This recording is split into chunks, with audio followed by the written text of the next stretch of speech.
Some encounters leave scars on the body, others leave scars on the mind, but the most terrifying encounters are the ones you don't remember at all.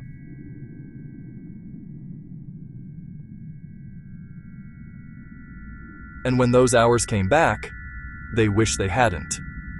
This is episode 2 of Alien Abductions. This is the story of Betty and Barney Hill.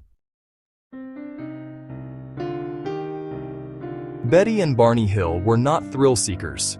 They were an interracial couple in early 1960s America, living under constant pressure, scrutiny, and quiet hostility. Barney was a postal worker, a Korean War veteran, grounded, logical, skeptical to the bone. Betty was a social worker, curious, observant, emotionally strong. Neither believed in aliens.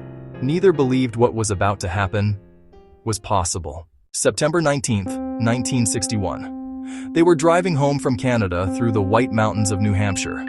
The road was dark. The forest pressed in from both sides. That's when Betty saw the light. A star that wasn't a star. It followed them, hovered, waited, watched. Barney stopped the car.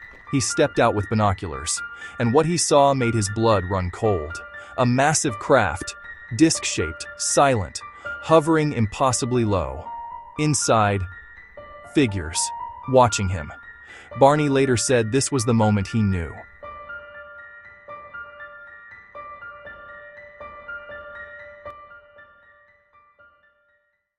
As Barney stared, a voice entered his mind, not spoken, placed, a command. Stay where you are. Terror exploded through him. He ran. Back in the car, both heard rhythmic beeping. The vehicle vibrated, then nothing. No transition, no fade, no memory. Just absence. They were driving again, but the world felt wrong. Their watches had stopped. Betty's dress was torn. Barney's shoes were scraped, as if dragged. 2 hours were gone, and their minds refused to explain why. Sleep became impossible. Both began having nightmares, the same nightmares. White rooms, bright lights, small figures with eyes too large, too knowing. Eventually, doctors suggested hypnosis. They didn't know what they were unlocking. Under hypnosis, Betty remembered everything. She recalled being guided, not forced, aboard the craft. The interior was curved, seamless, artificially alive. The beings were calm, curious. One showed her a star map, a pattern of points connected by lines.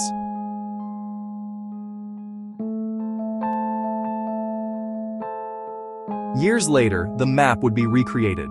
It matched Zeta Reticuli, a star system not publicly catalogued in 1961. Betty also remembered stealing a small book from the ship. Later, the beings came back and took it from her. Barney's hypnosis was different. He cried, shook. He remembered being stripped, placed on a table, bright lights, cold hands, a needle approaching his eye. You will not be harmed. Barney couldn't move, couldn't scream, couldn't escape. This was not curiosity. This was control. Both described the same entities: gray skin, thin limbs, large wraparound eyes, no visible emotion. The craft had no corners, no windows, no sense of direction. Time inside felt meaningless. When their story became public, the world turned on them. They were ridiculed, analyzed, dismantled. Barney's health collapsed. He died in 1969 at just 46 years old. Betty lived on, isolated, questioned, unwavering. Neither ever recanted. Then, stress, racial, trauma, Cold War, paranoia. Now, false memories, sleep deprivation, hypnosis, distortion, yet none explain. Identical regressions, physical traces, the star map.